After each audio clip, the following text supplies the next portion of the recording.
Is there a lot going on with Katt Williams right now? Or is there just a lot of stuff going on around Katt Williams' name? It's a lot of stuff going on around his name, because Katt wasn't even there when this happened. What is up? What is up, YouTube? How y'all doing? Check this out, man. Y'all hit that subscribe button, hit that bell. We're gonna get my bad, man. Uncle Mike I'm messing up. We're gonna get right into this joint, man. How y'all doing, man? Hey, Jay-Z caught off guard as alleged son Ryan legal battles. I wanted to keep up with that, man, and see what's going on with that, man. But anyway, y'all hit that subscribe button, hit that bell. Check it out, man. Jaguar Wright warns Katt Williams. She warning Katt Williams, the last whistleblower in serious danger. I want to see what's the latest on the brother that shot the other comedian, Reggie. Shot him 5 times, man. Dang, he kirked off on the little dude. So he was getting the best of him with this. All you had to do is ignore him, go home. You know what I'm saying? Anyway, man, hey, y'all hit that subscribe button, hit that bell. Let's check this bad boy. Yeah. Lines clamped. All right, stop scrolling. Tonight we unpack a story that looks like a tabloid fever dream, but reads like a court manual. At the center, Katt Williams, comedian, whistleblower, controversial figure, and the sudden violent death of Reggie Carroll, a touring comic found shot. Reggie Carroll. We're going to lay out timelines, clamp down on the facts, and expose the playbook behind a modern character assassination. Expect 3 explosive beats. 1, how this incident went from a local tragedy to a weaponized rumor on social media. 2, why specific influencers amplified the narrative despite official clearance. And 3, what this pattern means for whistleblowers across entertainment. Stick with us. We'll flag every contradiction, parse the DA's language, and show you the difference between allegation and probable cause. Who benefits from the noise? That's the real question, and you'll hear it echoed through every clip tonight. Ready? Let's get into it. Is there a lot going on with Katt Williams right now? Or is there just a lot of stuff going on around Katt Williams' name? It's a lot of stuff going on around his name, because Katt wasn't even there when this happened, but Katt probably know the little mess they was going through. Them guys was living in that house together or staying in that house together for convenience, and they was building up they bread, I guess. Reggie was about to be I don't know, next up in Katt Williams comedian stable, so to speak. Come on, man. Reggie was just ready to make a name for himself. Katt Williams really isn't saying or doing anything. Yeah, he's not saying anything. He's on hiatus. His tour is supposed to start back up, the next leg of it. He's not saying anything. He's not doing anything. But there's a lot of action around his name. I would have to agree about that. There was this story, there was that story, there was this story, there was that story, and nobody would corroborate where they got the story from. Because they didn't get it from the news. So who did they get it from? Reggie Carroll, on tour with Katt Williams, allegedly found dead, shot 5 times in front of Katt Williams' home. Allegedly, Katt Williams' cousin was arrested. Wow. Pause here. Allegedly, Katt Williams' cousin was arrested. Boy, we get on this social media, y'all. We just throw out all kinds of wrong information. Allegedly. Everybody just throw the allegedly in there. Why you gotta throw that in there, dude? You wrong as 2 left shoes, man. Go home. That sentence is a perfect example of how a word, allegedly, gets stripped away in the social echo chamber. From a legal perspective, 3 things matter right now. The location of the shooting, who was present, and whether law enforcement links any physical evidence to Katt Williams. Okay. Social media loves shorthand. Found at Katt's home. But the transcript that follows says the property was tied to an LLC and that roommates, not necessarily the homeowner, were present. That distinction is huge. Legally, ownership and occupancy are separate. A lease or LLC ownership can mean different control and access rights. Presence at a property doesn't equal causation. So when you see headlines implying instant guilt, ask, what evidence ties any named party to the firearm, the scene, or the victim? And for the audience, drop a comment. What would you expect the first 3 questions a DA asks to be in a case like this? Matter of fact, of all of the whistleblowers that really didn't, that was really getting a lot of heat during this whole Diddy trial and the verdict and all of that, Katt was like the only one that nobody was really saying anything about. Am I wrong? And everyone was so hot for him to be involved. Like, I've never seen people want somebody to be involved in a tragic situation so bad. Nobody's trying to get to the bottom of that. The only thing they're trying to get to the bottom of is how to make Katt Williams responsible for it. What I'm gonna say is, as far as Katt Williams is concerned, the one thing that seems to be the running theme with this tragedy that's happened to Reggie Carroll's life and his family's life is that y'all really not making it about what happened to him. Y'all really are just making it about how to destroy Katt Williams' credibility so nobody has to believe what he has to say, because he's the last of the whistleblowers that y'all haven't really touched up on yet. This is the moment to decode rhetoric versus procedure. Jaguar Wright frames this as weaponization of tragedy, which is a potent political and storytelling claim. But what does it look like in prosecutorial terms? Prosecutors and DAs operate on probable cause and evidence thresholds. They can open an investigation with tips and render a public statement when they believe the suspect is uninvolved. That public clearing in this transcript later isn't merely PR. It's the DA saying their investigation found no nexus connecting Katt to the crime. Now, does that stop public accusation? No, because narratives are sticky. From a strategic standpoint, leaking rumor trails before an official release can shape public perception and pressure witnesses, which is why coordinated timings matter. For viewers, ask yourselves, who benefits if the court of public opinion convicts before the courthouse weighs in? Comment with the name of the loudest social account you've seen pushing this narrative. Number one, why wasn't any of this on the news? That was the first thing that come to my mind. Yeah, this should be big news, real big news. Why wasn't any of this on the news? Why should it? Hold up, man. Why should it be big news? Real big news. Why should it? Why? Why should it be big news? I mean, real big news. It's so many people getting shot every day. Every day, every hour, man. So many people getting shot and killed. Why should this be big news? Because Katt was involved, which he wasn't. I don't understand the way people think, man. That was the first thing that come to my mind. Yeah, this should be big news, real big news. Why wasn't any of this on the news? And I get it. It happened, Tennessee, Mississippi state line, but even still, national news is all over social media. It probably was on the news. Why didn't we see more about this on the news? And if it wasn't on the news like that, and nobody was there except for these 2 gentlemen, allegedly, that's what they're saying. That's what, the authorities are saying. How did all of this information make it to the internet? You got this Billy Soros guy.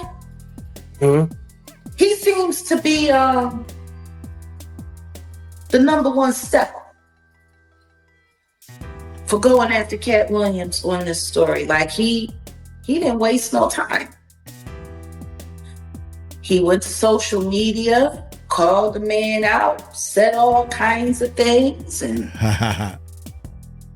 talked about his character, talked about his, his intimate whatever. But it was the way he started it off. You the truth teller, right? You the one that knows everybody's business. Right. You could talk about all of this other stuff. Why aren't you talking about Reggie?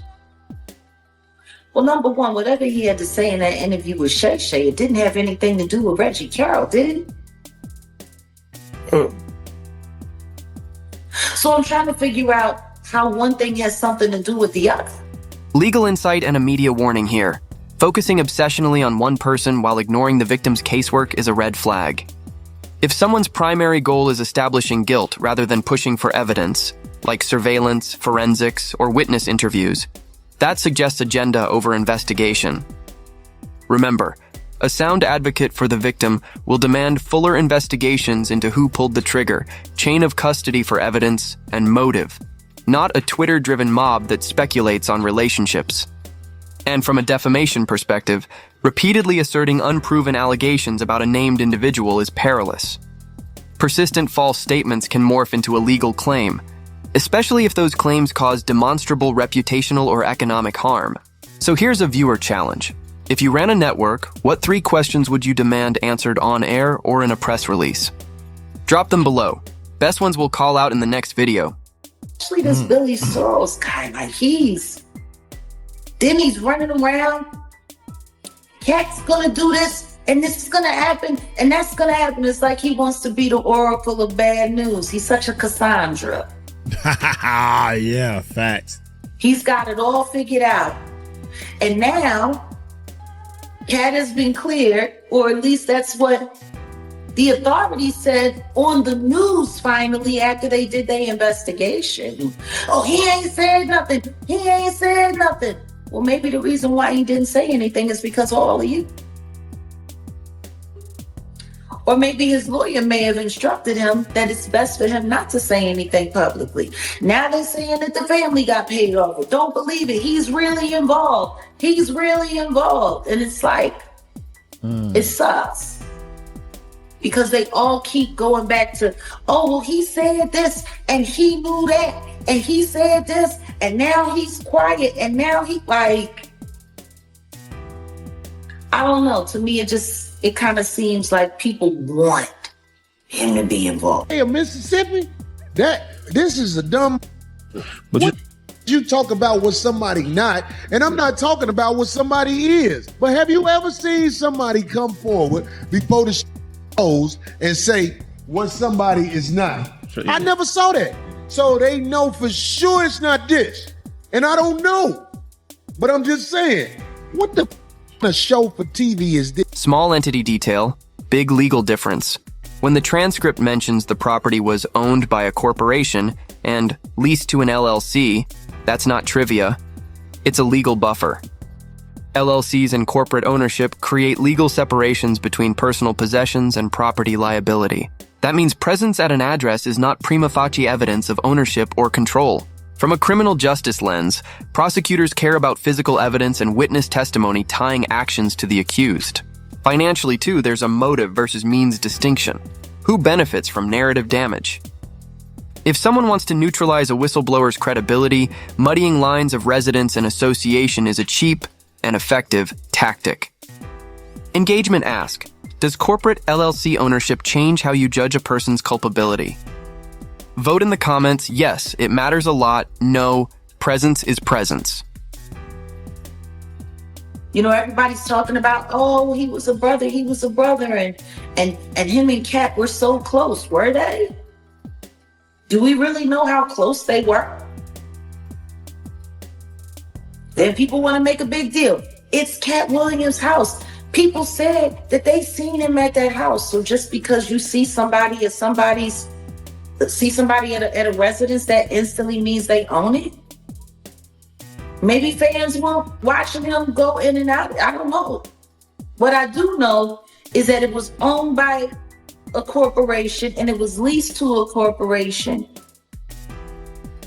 And Reggie and Mr. Carroll and Mr. Williams, what's his name, Trinell or something? Yeah, like that? Trinell, Marquise Williams. Yeah, Mr. Williams were roommates there.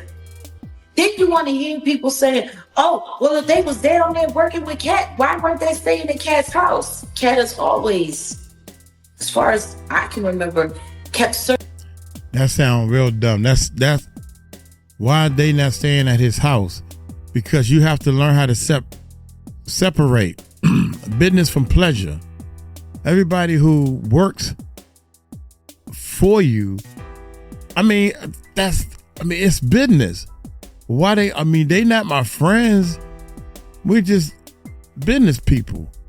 Why would you let them? I got kids and stuff at my house. My, family, and this is business is separate. I don't want to bring my work home. It's just, you're not thinking. You're not thinking like a real person. You're just thinking, well, they all with Katt, so they all need to come and, when he get away, he want to go to sleep. He want to do family stuff. Not with these Sir Cursalats and drinking and smoking type people. He probably don't want to be around them type of people, man. Certain parts of his life separate. When they're working with Katt, why weren't they staying in Katt's house? Katt has always, as far as I can remember, kept certain parts of his life separate. When he had the house in Marina Del Rey in LA, his children didn't live there. The only people that came there were the people that were working, that were writing for the Adult Swim show and writing jokes, working with him on his comedy specials. His children lived in a completely different other house. And he went back and forth. Right. People that know him know that he's always lived his life compartmentally. So for people to make a big deal about, well, it was supposed to be Katt's house. Well, it's not Katt's house. It was leased to the LLC. Yeah, but I don't understand. If he was down there with him, why wasn't he staying in his house? Like, people seem to be making a big deal about a lot of things. Makes you wonder if people want people to see him as a victim in all of this. Why are they spending so much time painting him out to be somebody who's really emotional, who gets out of itself quite easily and needs to be, like even Corey, when Corey was, before he even got into everything that happened, for what he knew, because the thing is there were a lot of people that were saying a lot about this case. I'll share with you what I think I can. Basically, there's a call for service related to a shooting incident on Burton Lane here in South Haven. It was last Wednesday, round about 6:30. That kind of time frame, anyways. Police arrived on scene very quickly. When they got there, there were two people. You had Traynell Williams and Reggie Carroll. So we have our shooter and our victim. They were both there. The police immediately kind of quartered them off to where they could make room to give aid or make life-saving attempts for Mr. Carroll. Quite frankly, at that point, he'd already received multiple wounds. But as a matter of course, the police did every reasonable effort to try to help. Mr. Carroll was transported to the hospital where they could continue to try to help. This is a crucial legal anchor in the timeline. A judge-signed arrest warrant means the DA presented probable cause, not proof beyond a reasonable doubt, but enough evidence to authorize an arrest. That's a different standard than the one used at conviction. The DA's public statement clearing Katt Williams earlier in the transcript carries weight precisely because it addressed investigators' findings. No link was found. So what we see here is the investigation zeroing in on a different suspect, Trail Williams, and an arrest warrant issued accordingly. For lay viewers, that sequence undercuts the narrative that Katt was the target of a deliberate whitewashing by authorities. Instead, it shows the investigative process pointed elsewhere. Still, the public reaction shows how narrative can outpace inquiry. Quick poll for viewers. Should media withhold speculation until warrants are filed? Yes, no, answer below. At some point in the process, Mr. Carroll succumbed to those injuries. While that was going on, the investigation began. They did everything that you would ordinarily expect in an investigation to, take pictures, gather evidence, talk to people that may have knowledge of anything related to this. And ultimately, they developed Katt Williams as a suspect. They believed through their diligent and thorough efforts that probable cause existed for an arrest warrant. An arrest warrant was signed by a judge, and Mr. Williams was taken into custody the same night. I do want to dispel a few, rumors that may be going around. This was an incident between two roommates that knew each other. Huge right now is that people are going after whistleblowers. Heavy right now. Matter of fact, ever since the Diddy verdict came in and Diddy hasn't gotten out of jail, social media has become quite insufferable for anybody that's a whistleblower. People are going out of their way to pick fights. People are going out of their way to create little troll legions, to go inside people's chats, go to people's websites, do this, do that. Like, there's a lot of stuff going on. And up until now, Katt has pretty much been exempt from all of that. Matter of fact, of all of the whistleblowers that really didn't, that was really getting a lot of heat during this whole Diddy trial and the verdict and all of that, Katt was like the only one that nobody was really saying anything about. Am I wrong? Oh. Matter of fact, I asked somebody that a few weeks back, the way you come at me, the way you come at this person and that person, y'all ain't saying nothing about Katt. Maybe I shouldn't have said that. Maybe I shouldn't have said that. And then I heard, man, look at Katt, and everyone was so hot for him to be involved. Like, I've never seen people want somebody to be involved in a tragic situation so bad. Meanwhile, not saying that Reggie Carroll wasn't popular, not saying that he wasn't building up his repertoire, but he definitely didn't have the kind of national awareness that Katt Williams does, and now he does. Video evidence is often the golden ticket or the nail in the coffin in modern investigations. The absence of... Man, before he started talking to this next point, dude, come on now. We are looking at social media wrong. That's what the problem is. Just because Katt didn't come on social media and say something, he ain't not.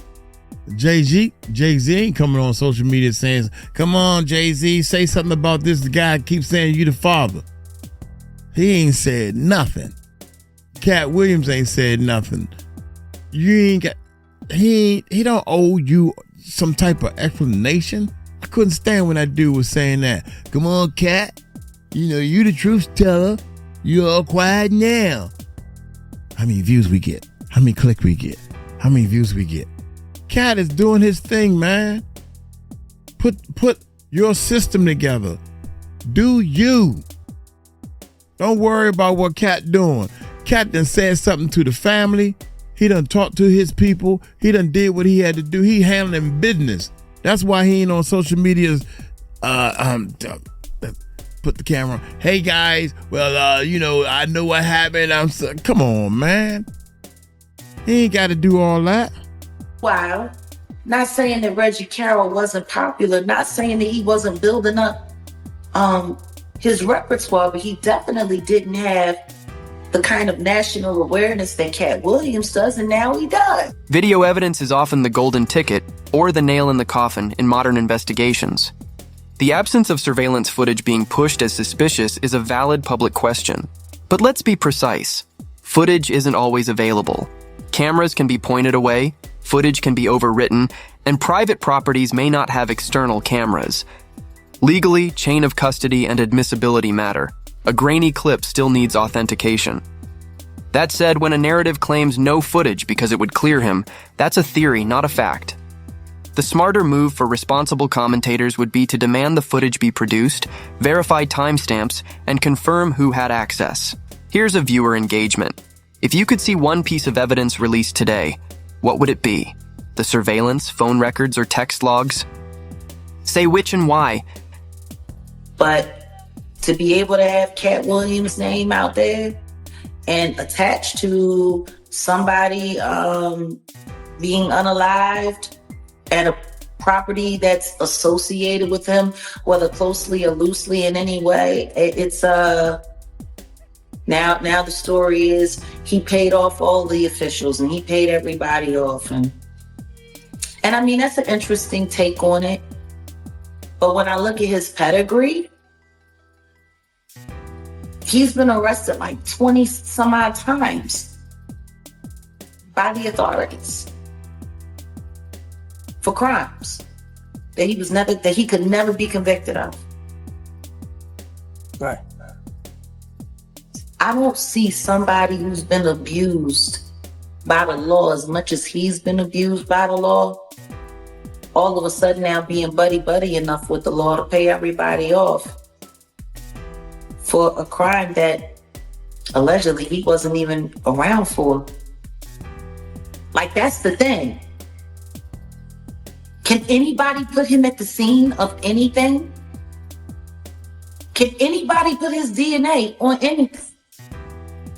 You honestly think he don't got surveillance cameras on any of those properties, whether he's living there or not?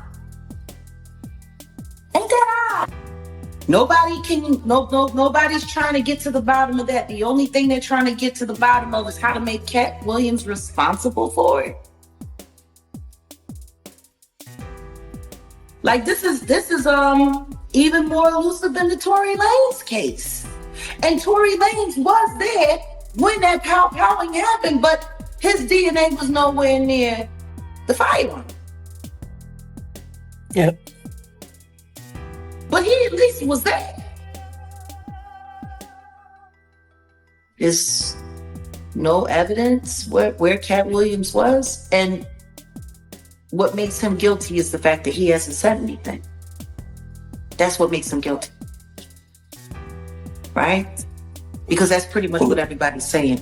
Because he said nothing, because he hasn't come forward, because he hasn't made a statement, because he hasn't done this publicly or done that publicly, he's guilty. And the only reason the authorities came forward to clear him from the situation is because he paid it. How many people did he pay off? I don't see y'all tripping about none of that. Like the booming of Kid Cudi's car. Part of the reason why that couldn't have been taken into consideration for the RICO charge and all of the rest of the stuff that he was able to slither out of is because it's actually been put on record that Diddy paid to have the evidence disappear. Right. This didn't make it in against them because it went against the statute of limitations. Like all of the people that Katt Williams spoke against on Shay Shay have actually done those things. They've actually paid authorities to get rid of evidence, to corrupt evidence, to hold evidence until things made it past the statute of limitation. Like these people actually have done all of these things. I don't see y'all tripping. I don't see them tripping. Yeah, he made it. He got off. Yeah, he beat the RICO. Let me tell you something. With as much stuff as they kept redacted Facts. and out of those court records, I find it funny that people think that just because evidence didn't get presented, then that means that you're not guilty. But the passing of Y'all know that in 6 more days maybe? Let me see. 1, 2, 3, 4, 5. 5 more days. 6 more days we're gonna be on here talking about this court case. Diddy got another court case, y'all. 6 more days, I'm going to be able to clearly let y'all know whatever the verdict is of this whole situation. I hope that they go through this whole case again. That's what I want to happen. And out of those court records, I find it funny that people think that just because evidence didn't get presented, then that means that you're not guilty. But the passing of Reggie Carroll was some kind of great conspiracy plot to set up Katt Williams so that they could, devalue him as a whistleblower or whatever the case may be. That's the most stupidest thing I have heard in my life, that they were actually killed off. Bill. I'm trying to make like I didn't say the word, because YouTube cut you down, baby, if you say certain words. But straight up, man, I don't think this man was that valuable. I don't think Katt Williams is that valuable where they gonna off somebody to try to, I don't know, man. I refuse to believe that. I refuse to believe that they will take somebody off this earth to try to get this person to do whatever they want to. Come on, man. I don't believe that. I don't believe Reggie Carroll was some kind of great conspiracy plot to set up Katt Williams so that they could, devalue him as a whistleblower or whatever the case may be. Whoop-de-whoop-de-whoop. I'm not saying that at all. And I don't want to hear anybody even trying to remotely put those words in my mouth. What I'm saying is the one thing that I know for sure is that they will take any opportunity that they have to trash and disgrace and destroy anyone who's brave enough to tell the truth, even this man's passing. Mm-hmm. Because the truth is, they should just be talking about him. As far as Katt Williams is concerned, the one thing that seems to be the running theme with this tragedy that's happened to Reggie Carroll's life and his family's life is that y'all really not making it about what happened to him. Y'all really are just making it about how to destroy Katt Williams' credibility so nobody has to believe what he has to say, because he's the last of the whistleblowers that y'all haven't really touched up on yet. And it all leads right back to what Katt Williams had to say.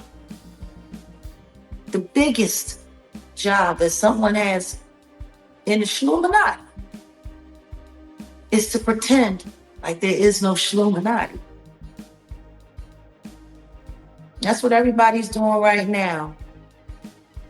But for anybody to try to take him and tie this to him when the authorities aren't, and then they got to come up with all kinds of conspiracy theories and speculation to get people to believe that Katt Williams is responsible for this man's death in some way, when y'all have all of the evidence in the world of exactly how monstrous Diddy and all of his friends are, and everyone that he's worked with, and all of you that are attached to this corrupt system. But y'all don't want 90 terabytes of it.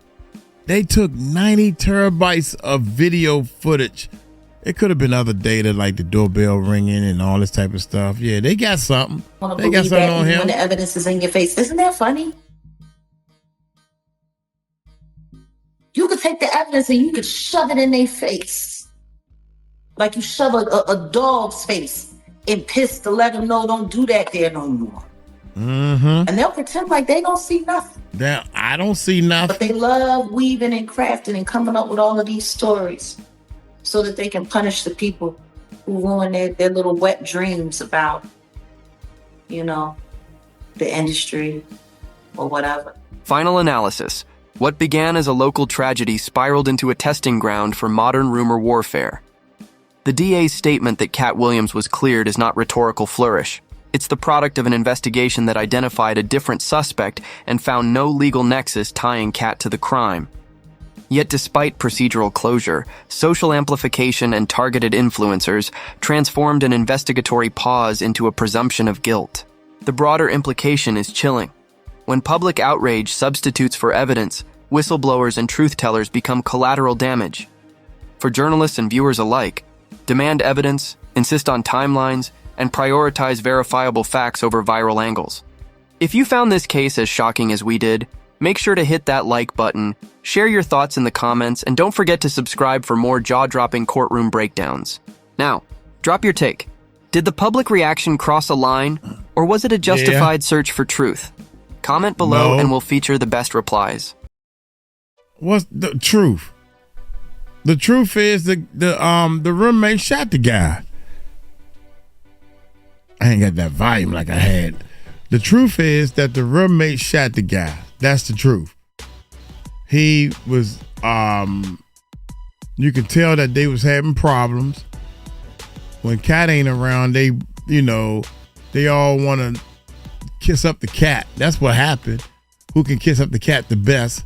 Now, all of a sudden, we got problems because, Katt is the referee. This ain't happened only once. And Reggie, being a comedian, can make a joke better than the other guy can make a joke. And he got tired of taking those jokes. That's what happened.